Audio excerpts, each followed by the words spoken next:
Hello, welcome to Level Chain channel. My name is Claudio Fonseca. I'm a real-world 777 pilot, and today we continue our virtual ground course about this airplane. Today we are going to talk about the preliminary pre-flight. In the previous video we talked about the electrical power up, the ground condition air use, and this is the first normal procedure described by Boeing. So basically this is the first time that the pilots will be on this airplane and they are going to start working. Okay, we have a procedure. You can download this procedure through the video description, through the link on the video description below, and this is the procedure about preliminary pre-flight. Okay, we are going to perform all the steps for this procedure on the sim. I just want to highlight two things that I add here, and they are not from Boeing. First one is the technical log. So for the technical log, every company requires the pilots, especially the captain, to check the technical log for this airplane to make sure that everything is in place before they start working, especially related to necessary pre-flight checks and inoperative items. Okay, so these are the most important things that the pilots they have to check on the technical log. And also the last step of this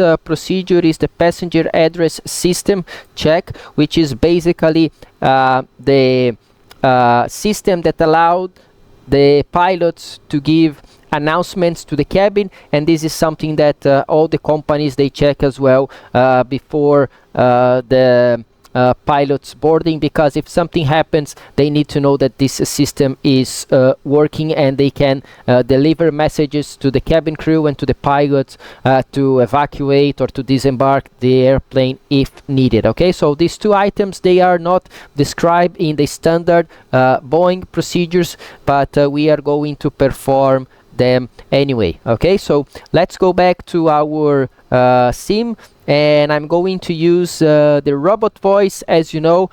So the robot is going to give us all the procedures, and I'm going to follow it on the simulator itself. Here we go. Preliminary pre-flight procedure. Technical log. Check. Verify that the necessary pre-flight checks are completed. ICAS display. Check. Verify that only expected messages are shown. Take your time to analyze the messages, then clear the list. Secondary engine display. Check. Verify the engine oil quantity is sufficient for the flight. Note, minimum engine oil quantity is 17 liters. Status display. Check. Verify the hydraulic quantity is sufficient for the flight. Note, confirm RF, refill, or OF, overfill, are not shown. Verify the oxygen pressure is sufficient for the flight. Note, confirm at least 1100 psi for 180 minutes ETOPS flights. Note, check performance dispatch, en route, crew oxygen requirements when below 1000 psi. Verify that only expected messages are shown. Arrow switch. Off, 30 seconds, then on. Verify that the on bat light is extinguished. Verify that the off light is extinguished. Weather and operational information. Obtain. So here I'm going to talk to you about weather and operational information. Basically what you need at this point is the ATIS of the airport that you are departing, if there is an ATIS. Okay, the other option, if there is no ATIS, is to talk to the tower, to the ground, or to the lever, to anyone that can give you information. Even if you are in an airport without ATC itself, that you just have information service, you call the information service radio and ask for this. Okay, here on the sim you have a couple of options to do it. The first option would be to go to your radios panel, usually on the radio number 2, to select the frequency for the ATIS at this airport. If I'm not wrong, in São Paulo is 127.85, and you need to listen to this frequency. Okay, I'm not sure about this frequency, but anyway, just take the 80s on the right side. Usually pilots, they use the right side, the right radio for it, and once you copy all the information, take this back to your company standard frequency or the emergency frequency 121.5. Okay, some companies, they always maintain 121.5, and some companies, they will maintain the frequency for the company on that specific airport. Okay, let's assume that the frequency for this airport is 131.1, so we are going to keep on the ground here for Guarulhos 131.1 as the frequency for our ground staff. Okay, so basically you got the 80s, then you take the 80s out, the frequency that your company is telling you to keep monitoring after this on the right radio, which is usually 1215 or company frequency. Another option would be to come here to the communications page in flight information and request for a digital 80s if a digital 80s is available. Okay, if you want to work with this page, basically what you have to do, you have to type the ICAO code of the airport, in this case Sierra Bravo Golf Romeo, take to the airport itself, and on the real life, instead of 80 source, you will have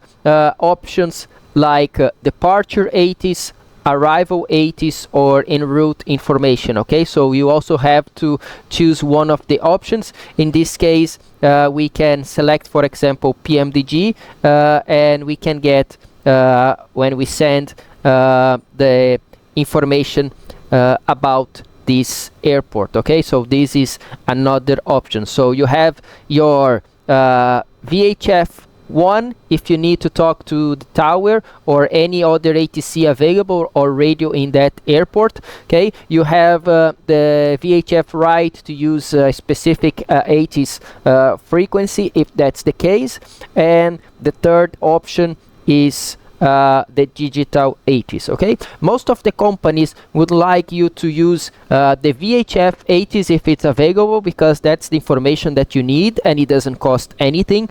The second option usually is the digital 80s if the VHF is not working for some reason. The only difference is that for this data link message there will be a cost to the company, and of course if a digital 80s and the 80s they are not available, or you do not have these facilities at your airport, then the third option would be coming to the standard ATC or radio frequency and talking direct to the person that is handling that specific airport. Okay, today we got via data link, so we can check here the new messages that it says Sierra Bravo Golf Romeo, that is Guarulhos ICAO code, information Tango at 1110 Zulu, which is basically 27 minutes ago. Surface winds is 010 degrees, 2 knots, visibility 500, so we have 500 meters today, clouds overcast at 200 feet, temperature 17, dew point 17, QNH 1022. Okay, generated by, in this case, PMDG using the NOAA data of end of information Tango. Okay, basically we know how the airport is operating right now with this wind 010 degrees 2 knots, most probably preferential runway here in Guarulhos, runway 10 in this case, runway 10 left for departure, and we are going to consider 10 left for departure. As you can notice, I'm not going to perform the full flight today in sequence because I'm recording this video, so maybe the weather that we are going to see in the future is a little bit different from this one that we get. So if you see me taxiing and departing in cavalcade situation, don't worry about this information that we got at this point, because it's just to show you how you can get this information. One very specific thing that I always do when I have this kind of information, apart from canceling and taking the communication out, is to set actually the pressure on the altimeter, and it says 1022, and that's something that I will do anyway. Every time that I have a new pressure information, I already input it into my screens, into my displays, and in this case 1022 is already there. It's not part of the procedure, but as I was reading the ATIS information, and I'm going to work with this information from now on, 1022 is already set there. Okay, then what the pilots are going to do at this time is to complete a series of preliminary pre-flight checks that are only required on the first flight of the day,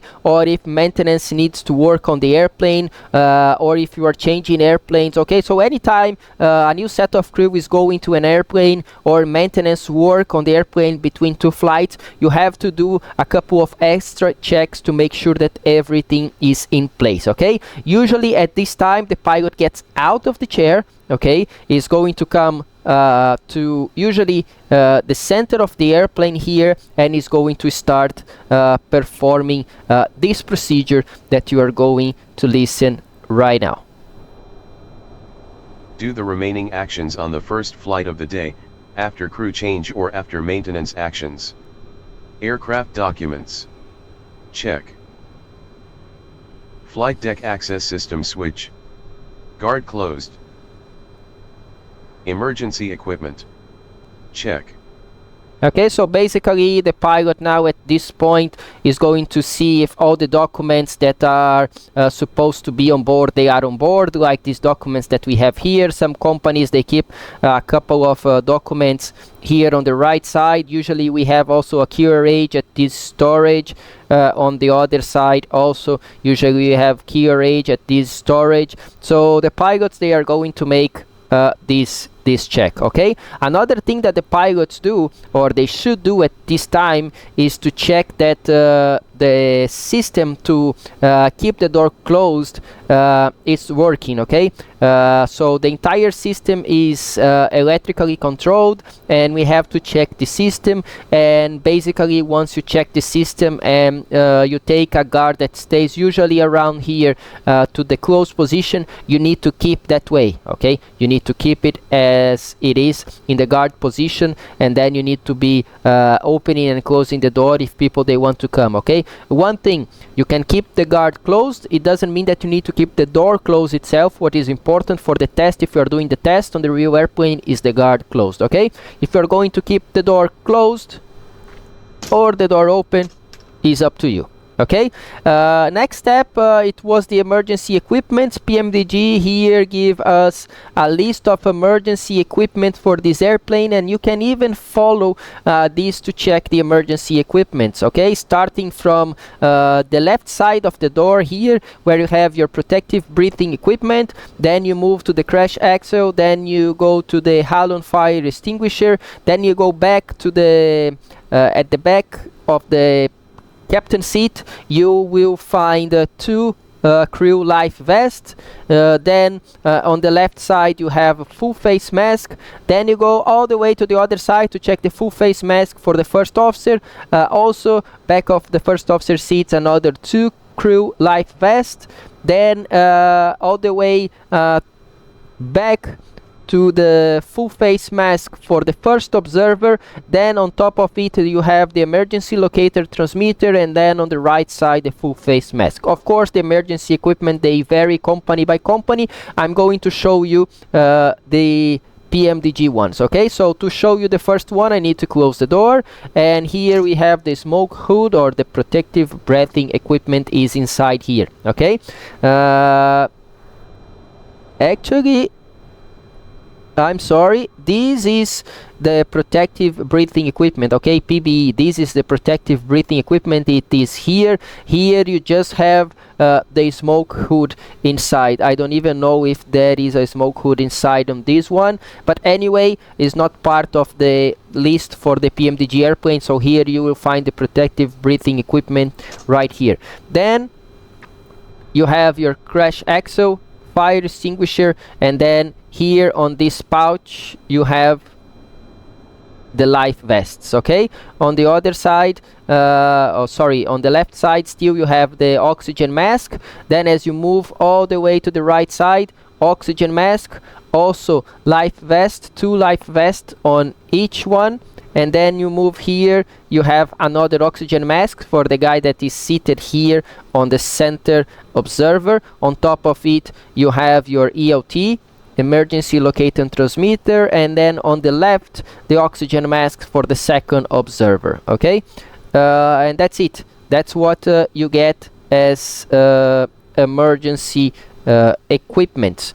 Okay, so that's how you perform this kind of test. Okay, it's not over yet. Okay, this is not over yet. While you are still standing up, there are a couple of things that you have to check as well, and they basically go all the way here on the aft overhead panel or the maintenance panel and the CBs, and we are going to hear it now.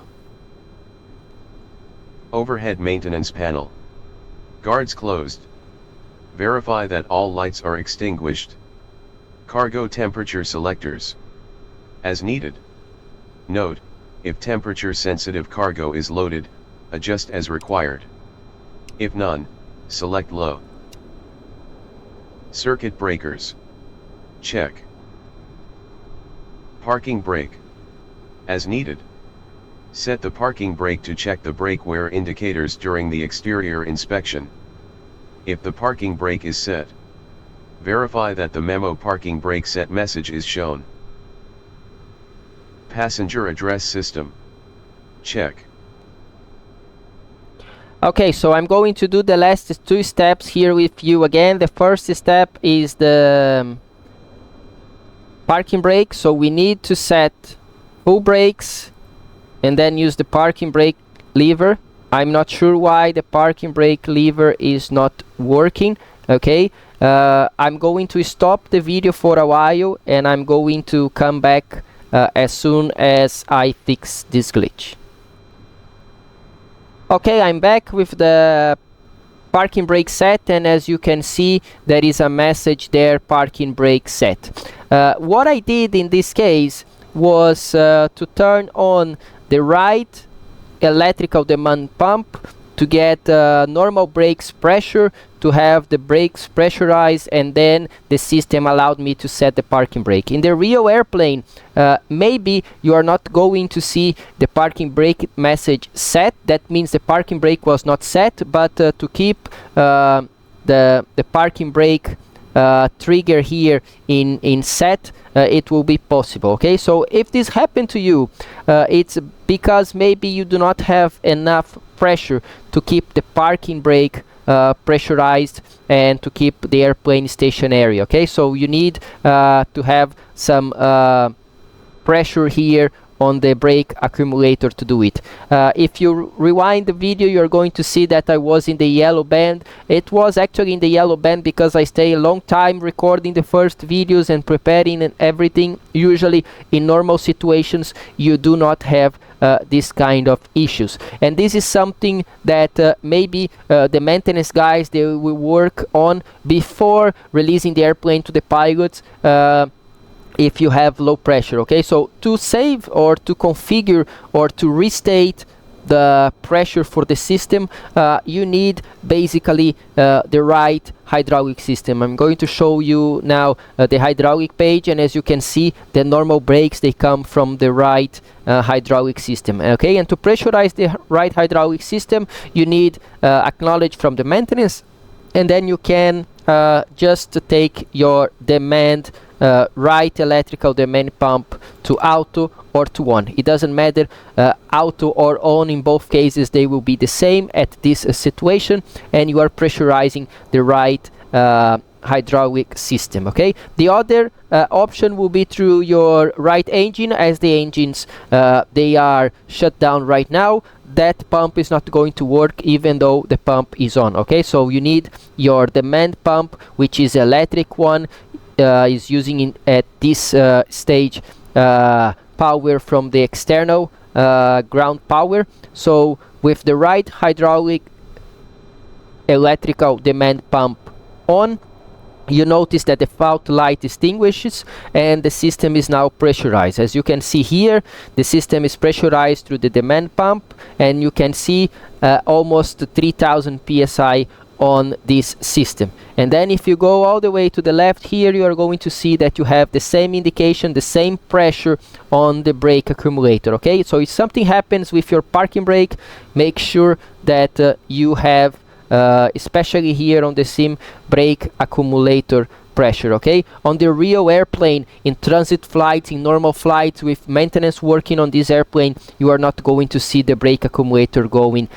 down like this. Okay, but that's the way you can solve this problem. Or even in real life, if it happens, that's how you are going to solve it. Okay, so I'm not showing you any trick. This is the standard procedure for you to get this kind of system, the normal brakes back. Okay, so then you go back once you don't need anymore, once it's pressurized, and you can take the right electrical demand pump back to off. Okay, of course you're going to see that the system depressurized, and you are going to have a couple of messages. You are going to see that the pressure system left plus center is going to include now the right one after a couple of other messages. Okay, so now you have left plus center plus right, which is okay because we just turn off the right system, and the brake source is also there. Brake source, it doesn't mean that the brake accumulator is low, it just means that the normal brake source for this plane is not available anymore as the system is not pressurized. Okay, as you already clear on the same procedure, the ACAS, every time you get a new message, you notice what it is and you cancel when you acknowledge or take the corrective action for it. Okay, so this is cancel. Let's bring it back, the status page here, that's the one that we left. And this concludes the parking brake set information. Okay, so press the brakes, set parking brake, make sure you have parking brake set message there. The last step for this preliminary pre-flight is to check the passenger address system, and for that there are a couple of ways to do it on the 777. Okay, the first option will be through some microphones. I say some microphones because you have two options in this case. One option will be to select your microphone to the PA, to the passenger address, and use your microphone, which in this case is this one that is here. Let me try to show you. Oh, let me go up here one more time, and okay, there is no microphone here, but you can see there is one microphone here on the right side. Actually, this is a headset. Okay, we have the same headset on the left side, and then you are going to take this headset and you are going to use the microphone of your headset together with this button here, this mic button here, or the mic button behind the yoke. Let me see if I can go all the way to that mic button behind the yoke. Oops, not really. Oh, I'm moving slowly, I'm moving. Let's see, is here on the PMDG didn't take into account the two buttons that we have here, right? Let me see if I can move more. No, they didn't take in account the two buttons that we have here. Okay, so we have two buttons. They are similar to this button here that also allowed us to select microphone on the top and interphone at the bottom. Okay, so you need to press microphone from here one more time, or microphone from here, or a microphone from behind the yoke, and then at this time you talk something like cabin crew, this is the captain from the flight deck PA check. Okay, so this is the first option. So you select microphone to PA, and then you use your microphone to do it. Okay, the other option will be to select microphone here as well, and instead of using your headset, you can take this microphone here, and there is a button on top of the microphone. You can press the button while you talk. Okay, it's pretty much a push to talk button that you have here on this hand microphone, or for your headset microphone here in the forward panel behind the yoke, or also on your radio panel. Okay, the last option to do it is something that I cannot show you on the PMDG, is through this telephone here. Okay, let me go back a little bit. So the captain can also take this telephone here, and on this telephone you will have some numbers like in a phone, like you have here on the FMC as well. And then when you want to make a PA to the cabin, in this case you are going, sorry, PA to everybody, you are going to just type 44. When you type 44, you are going to see that you can talk normally through this telephone, and the people are going to hear the PA in all areas. Okay, so all these numbers here are the numbers that you can use to talk to any door, to talk to the crew rest for the pilots, crew rest for the